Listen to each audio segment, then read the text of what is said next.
Through their reignited partnership, Komatsu and Atlassian Williams Racing are now writing a fresh chapter in their combined story, one that is steeped in both heritage and success.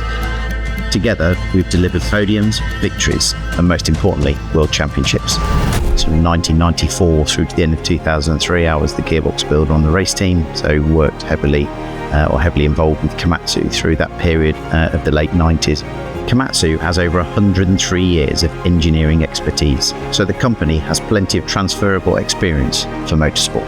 Komatsu were able to develop and manufacture components for our 1997 championship-winning FW19.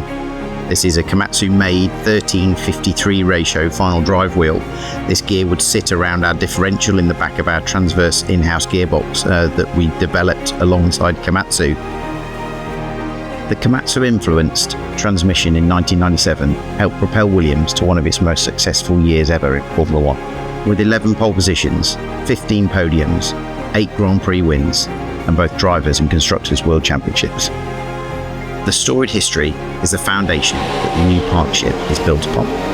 Our goal is to write a new chapter in the story and create value together once again.